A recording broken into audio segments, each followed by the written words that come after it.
Seu nome, onde trabalha, sua procedência, por favor. Me permita falar de pé, Excelência, porque a minha cadeira aqui está estragada.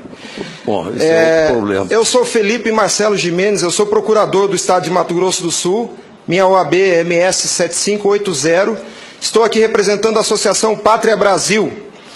E não é propriamente uma pergunta, Excelência, eu quero usar uma expressão lá da tua terra. Nós somos advogados, o senhor é advogado, eu sou advogado, e quando esses cientistas falam da tecnologia da informação, nós ficamos mais perdidos que Cusco em procissão. Essa é uma frase muito dita lá. Pois é. Acontece que o nosso povo vem sendo enganado por essa máquina, essa arapuca, porque sempre que olhamos para o problema, tentamos enxergá-lo através da tecnologia. E, na verdade, Excelência, nós temos que olhar para essa máquina com a luz da lei. Antes da ferramenta, deve prevalecer a ordem jurídica. A ferramenta deve servir a ordem jurídica e não o inverso, Excelência. Nós estamos vivendo uma inversão, onde a ordem jurídica é posta de joelhos diante da ferramenta. Por falar em colocar de joelhos, a conduta do ministro Gilmar Mendes em protelar por 2 anos o cumprimento dessa lei deu motivo ao impeachment, ao pedido de impeachment. E eu vou mais além. Me parece que, na verdade, a conduta dele configura o crime de prevaricação, porque se omitir na obrigação do ofício é prevaricação. O que está acontecendo aqui, Excelência? Um dos pilares da República está sendo quebrado. Nossa democracia e a cidadania desse povo está sendo violada, desrespeitada. No entanto, eu quero lembrar aqui uma frase de Billy Graham, um homem que dedicou 99 anos da vida para o bem do próximo. Ele dizia: a coragem é contagiosa, e o senhor está vendo aqui só alguns dos corajosos que se levantaram. Há uma onda gigantesca sendo levantada nesse país, um tsunami que vem em direção a Brasília. Os cidadãos estão indignados. O Tribunal Superior Eleitoral não pode recusar o cumprimento à lei. Se fosse uma ordem judicial, o senhor, Excelência, não teria o direito de cumpri-la parceladamente. É uma lei, não tem vício de forma, nem de iniciativa, nem de conteúdo. Vou ao ponto. Fala-se muito da máquina, eu quero falar do ato jurídico. O senhor, como advogado, entende bem desse assunto. Somente o exercício do voto é secreto para garantir ao cidadão a liberdade de escolha. O ato seguinte, porque o processo eleitoral é feito de etapas, o ato seguinte é um ato administrativo. A contagem de um voto é um ato administrativo e se submete a um requisito de validade sob pena de ser nulo, que é o princípio da publicidade.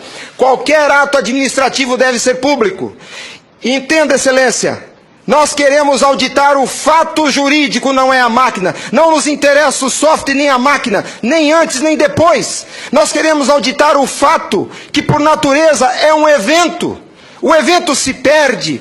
Por isso a necessidade de dar corpo físico ao fato da contagem do voto, para que se conheça, para que se cumpra o princípio da publicidade, porque a publicidade é erga omnes, é para todos os cidadãos, não é só para o eleitor que olha no visor. Essa contagem do voto deve ser feita para que todos os cidadãos tenham a oportunidade de fiscalizá-la.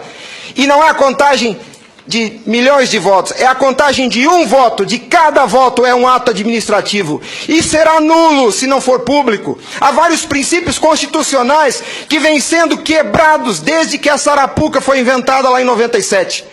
A cidadania, a publicidade, a moralidade, a legalidade e a própria república, porque nós cidadãos não temos sido respeitados na nossa escolha.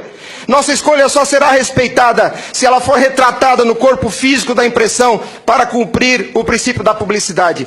O exercício do voto é secreto, mas a contagem deve ser pública. E qual que é a artimanha da urna? Ela estende o segredo do exercício até a última etapa. E o sagrado BU, eu vou usar uma expressão de alguém, eu não lembro quem é o proprietário dessa frase. A seita do santo byte tem no altar o BU.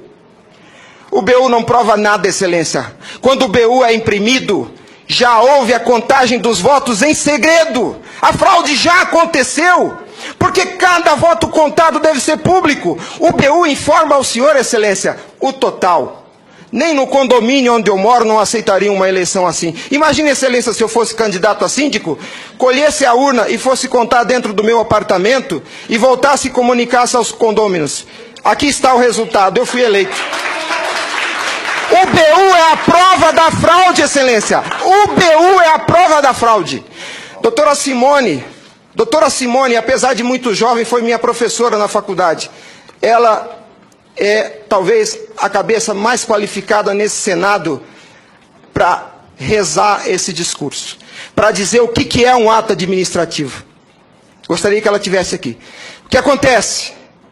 Nós estamos sofrendo uma violação dos princípios republicanos, dos princípios constitucionais e principalmente, excelência, da cidadania. Porque nossa cidadania só existe na medida em que nosso voto seja respeitado. Porque ele é o instrumento do exercício da cidadania, porque através deles elegemos os nossos escolhidos. E a nossa eleição, a nossa escolha tem sido apurada em segredo, e o fato se perde. Por isso que os adeptos da seita do Santo Baite dizem que nunca há fraude. Porque quando se procurar o fato dentro da máquina, ele já não está mais lá, ele está no BU. E o BU só tem o total da contagem dos votos, excelência. Nós precisamos olhar para esse problema sobre a ótica da lei. Sobre a ótica da lei. Nós não podemos continuar aceitando esse engodo. E a lei que os senhores votaram, com uma representação maciça da outorga popular, só os senhores têm legitimidade para representar o povo brasileiro. Só os senhores.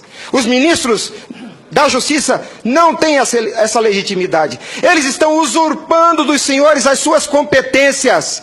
Eles estão colocando esse Congresso Nacional de joelhos, porque estão se recusando a cumprir a lei. Eles estão, excelência, eles estão cometendo abuso de autoridade. Abuso. Porque essa lei que os senhores votaram com 71% do Congresso Nacional, a derrubada do veto teve um peso de outorga popular maior do que as emendas à Constituição. 71% do Congresso Nacional disse, em nome do povo, será impresso o voto. E a lei, excelência, não tem discricionariedade. A lei não permite fracionamento. Fracionar o cumprimento da lei é um abuso, é uma violação, é uma teratologia. Não há possibilidade de se fracionar o cumprimento da lei. Imagine o senhor, se o senhor fosse sujeito passivo de uma ordem de Gilmar Mendes, se ele aceitaria ouvir do senhor o seguinte: ministro, eu vou cumprir sua ordem, um pouquinho a cada ano. Até 2050, Gilmar Mendes, eu termino de cumprir a sua ordem. Imagina que ele aceitasse isso do senhor. A lei não tem discricionariedade. Não é possível cumpri-la pela metade. Em resumo é isso, excelência. E por fim, o direito dos senhores, a sua autoridade como representantes do povo está sendo vilipendiada. E por quem? Vou dizer mais. Não é por juízes. Os ministros, quando sentam na cadeira do Tribunal Superior Eleitoral para administrar esse serviço público, que é a eleição é um serviço público, não é jurisdição, não é um ato jurisdicional. Quando eles lá, sentados em seus gabinetes, estão administrando o processo eleitoral, são administradores sujeitos aos princípios constitucionais, como qualquer agente do executivo. A hibridez da justiça eleitoral tem confundido o povo. Mas a competência se dá, a função se dá em razão do cargo, não do indivíduo. Quando eles estão se desincumbindo do processo eleitoral, estão executando ato administrativo, não são juízes. E vejam o absurdo, excelência, um administrador público que por acaso usa toga, se arvoca o poder de desrespeitar a lei que os senhores votaram. Nossa república está à beira do abismo. Se os senhores não se colocarem em pé e defenderem a sua legitimidade da outorga e aceitarem esse abuso de autoridade, acabou a república, excelência. Acabou a cidadania. Então nós somos escravos. Nós seremos escravos se a nossa escolha e a lei que os senhores votaram não for respeitada. Obrigado.